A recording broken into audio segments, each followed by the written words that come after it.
Vishnu dark x, सच्ची अपराध कहानियां।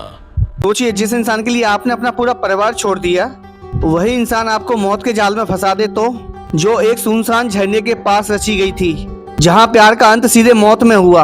आखिर क्या हुआ उस दिन? क्यों एक प्रेमी बना कातिल? क्या होता है जब प्यार और भरोसे की कीमत मौत से चुकानी पड़ती है? क्या कोई इंसान अपनी झूठी शान और समाज के डर से इतना क्रूर हो सकता है कि किसी हंसते खेलते इंसान को हमेशा के लिए मिटा दे? आज की कहानी सिर्फ एक ऐसे अपराध की नहीं, बल्कि यह कहानी एक धंधे और भरोसे की, एक खौफनाक धोखे की और एक ऐसी साजिश जिसे सुनकर आपकी रूह कांप जाएगी। एक ऐसी साजिश जिसे टीवी सीरियल देखकर रचा गया ताकि कातिल कभी कानून के हाथों ना बख्शे जाएं। यह कहानी आपको सोचने पर मजबूर कर देगी कि हम जिस पर सबसे ज्यादा भरोसा करते हैं, क्या वह सच में हमारे भरोसे के लायक है? पूरी सच्चाई जानने के लिए वीडियो में अंत तक बने रहें, और अगर आप पहली बार हमारे चैनल पर आए हैं तो सब्सक्राइब जरूर करें। चैनल का नाम है विष्णु डार्क एक्स। तारीख थी 16 मार्च 2026। जगह थी छत्तीसगढ़ का कबीरधाम जिला। यह इलाका अपनी प्राकृतिक सुंदरता और घने जंगलों और ऊंचे पहाड़ों के लिए जाना जाता है। इसी जिले में स्थित है रामप्रपात, एक ऐसा झरना जिसे देखने दूर दूर से लोग आते हैं। यह जगह जितनी खूबसूरत है उतनी ही सुनसान है और रहस्यमयी भी। ऊंचाई से गिरते पानी का शोर इतना तेज होता है कि अगर कोई कुछ कदम की दूरी पर जोर से चीखे तो उसकी आवाज भी पानी के शोर में दबकर रह जाती है।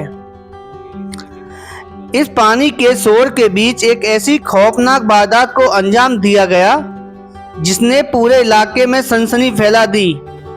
इस वारदात की जय कबीरधाम में कुछ दूर पर स्थित मुंगेली जिले के एक छोटे से गांव से जुड़ी थी। मुंगेली जिले के ग्राम बाकल और उसके आसपास के इलाकों बेहद शांत माने जाते हैं। यहाँ के लोग खेतीबाड़ी करते हैं, एक दूसरे के सुख दुख में खड़े होते हैं, लेकिन यहाँ के सामाजिक नियम बड़े कड़े होते हैं। गांव में किसी की बदनामी आग की तरह फैलती है और परिवार की इज्जत को किसी भी इंसान की जान से ज्यादा अहमियत दी जाती है। इसी ग्रामीण परिवेश में रहने वाली एक आम महिला थी। भगवती की उम्र करीब 24 साल थी। उसकी शादी हो चुकी थी और उसके 2 छोटे मासूम बच्चे थे। बाहर से देखने पर उसकी जिंदगी वैसी ही थी जैसी किसी भी आम ग्रामीण महिला की होती है। सुबह उठना, घर का काम करना, बच्चों की देखरेख करना, लेकिन कई बार एक शांत दिखने वाली जिंदगी के भीतर एक बहुत बड़ा तूफान चल रहा होता है। सुखवती के दिल में भी शायद ऐसा ही कुछ खालीपन था। इसी दौरान उसकी जिंदगी में एक शख्स की एंट्री होती है। उसका नाम था देवेंद्र जायसवाल। देवेंद्र सुखवती के पड़ोस के गांव का ही रहने वाला था। वह युवक था जो रोजी रोटी कमाने के लिए महाराष्ट्र के शहर पुणे में मजदूरी का काम करता था। जब भी गांव आता उसकी मुलाकातें सुखवती से होने लगती हैं। धीरे धीरे यह मामला बातों में और फिर एक ऐसे रिश्ते में बदल गई जिसे समाज कभी मंजूरी नहीं देता। गांव में जब किसी के रिश्तेदार की भनक लगती है तो दीवारों के भी कान हो जाते हैं, बनाने लगते हैं। सुखवती जानती थी कि वह एक शादीशुदा महिला है और उसके 2 बच्चे हैं। देवेंद्र के साथ उसका रिश्ता ना तो उसके पति स्वीकार करेगा और ना ही समाज, लेकिन प्यार में इंसान अक्सर अंधा हो जाता है और आने वाले खतरे को नजरअंदाज कर देता है। सुखवती ने एक ऐसा फैसला लिया जिसने उसकी पूरी जिंदगी की दिशा बदल दी। उसने अपने पति, अपने छोटे छोटे मासूम बच्चों और अपने घर परिवार को हमेशा के लिए छोड़ने का मन बना लिया। वह देवेंद्र के साथ भागकर पुणे चली गई। यह कदम बहुत बड़ा था। गांव में पंचायतें बैठी, बातें बनी। सुखवती के परिवार की बदनामी हुई और देवेंद्र के परिवार पर भी सवाल उठाने लगे। पुणे जैसे बड़े शहर की बीच में दोनों ने एक नई जिंदगी शुरू की। वे दोनों वहां लिव इन रिलेशनशिप में रहने लगे। कुछ दिनों तक सब कुछ ठीक चला। शहर की भागदौड़ और अजनबी चेहरों के बीच उन्हें लगा कि वे शायद आजाद हैं, लेकिन यह आजादी सिर्फ एक छलावा थी। सुखवती अब सब कुछ अपना छोड़ चुकी थी। उसके पास ना तो उसके बच्चे थे, ना ही परिवार और ना ही कोई सामाजिक पहचान। ऐसे में एक औरत के मन में असुरक्षा की भावना आना स्वाभाविक है। सुखवती देवेंद्र पर शादी का दबाव बनाने लगी। उसका कहना है कि उसने देवेंद्र के लिए अपना पूरा संसार छोड़ दिया, तो अब देवेंद्र को उससे शादी करनी ही पड़ेगी। वह अक्सर पूछती थी कि अगर हम ऐसे ही साथ रहेंगे तो कल को आज और आने वालों को क्या जवाब देंगे। एक बिना नाम के रिश्ते में वह अपनी पूरी जिंदगी नहीं काट सकती थी। सुखवती की यह जिद जायज थी, लेकिन देवेंद्र के लिए यह एक बहुत बड़ी मुश्किल बन गई। देवेंद्र अच्छी तरह जानता था कि उसका परिवार इस रिश्ते को कभी स्वीकार नहीं करेगा। सुखवती दूसरे समुदाय से थी, पहले से शादीशुदा थी और 2 बच्चों की मां भी थी। जब देवेंद्र ने अपनी और सुखवती की शादी की बात अपने माता पिता केशव प्रसाद से की तो जो जवाब उसे मिला उसने देवेंद्र के पैरों तले जमीन खिसका दी। गांव में रहने वाले केशव प्रसाद के लिए यह बात किसी बम के फटने जैसी थी। उनका बेटा एक ऐसी महिला को घर लाना चाहता था जो किसी और की पत्नी थी। ग्रामीण परिवेश में इसे परिवार के मुंह पर कालिक पोतने जैसा माना जाता है। केशव प्रसाद आग बबूला हो गए। उन्हें अपने बेटे की खुशी से ज्यादा समाज में अपनी इज्जत, अपनी नाक और अपनी झूठी शान की फिक्र थी। पिता और बेटे के बीच कई बार फोन पर तीखी बहस हुई। देवेंद्र अब दोनों तरफ से बुरी तरह से फंस चुका था। एक तरफ पुणे में उसकी प्रेमिका सुखवती रोज शादी की रट लगाए बैठी थी और दूसरी तरफ गांव में उसका पिता उसे परिवार से बेदखल करने और समाज में मुंह न दिखाने लायक होने की धमकियां दे रहा था। दबाव के बीच देवेंद्र के पिता केशव प्रसाद ने एक ऐसा रास्ता सुलझाया जो किसी शैतान के दिमाग में ही उपज हो सकता है। पिता ने एक पुरानी कहावत दोहराई, ना रहेगा बांस ना बजेगी बांसुरी, यानी अगर वह लड़की ही रास्ते से हट जाए तो ना कोई बदनामी का डर रहेगा, ना किसी की शादी का दबाव और ना ही समाज के ताने सुनने पड़ेंगे। एक पिता ने अपने बच्चे को सही और गलत का रास्ता दिखाता है।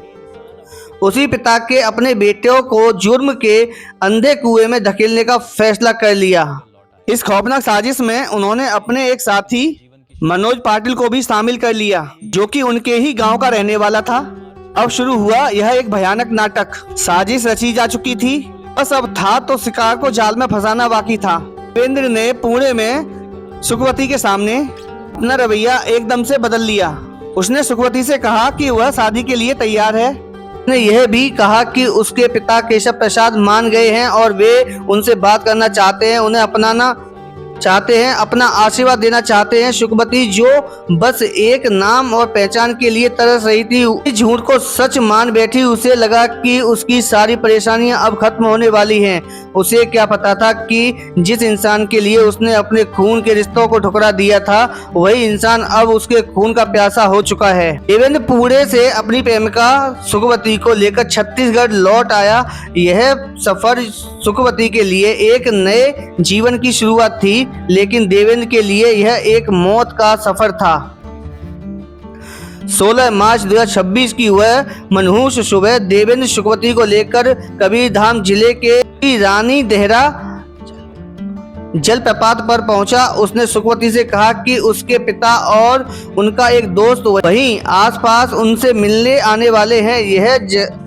यह जगह बहुत शांत थी। चारों तरफ ऊंचे पहाड़, घने जंगल और नीचे गिरते पानी का शोर प्रकृति की एक सुंदरता के बीच इंसानी फितरत का सबसे घिनौना रूप सामने आने वाला था। देवेंद्र और सुखवती झरने के पास पत्थरों पर बैठे। सुखवती अपने आने वाले कल के सपने बुन रही थी। वह अनजान थी कि कुछ ही दूर पर मौत उसका इंतजार कर रही है। साजिश के तहत देवेंद्र का पिता केशव प्रसाद और उनका दोस्त मनोज पटेल पहले से ही वो झरने के पास छिपकर बैठे थे। वे बस सही मौके का इंतजार कर रहे थे। जैसे ही देवेंद्र ने इशारा किया, मनोज पटेल चुपचाप पीछे से आया।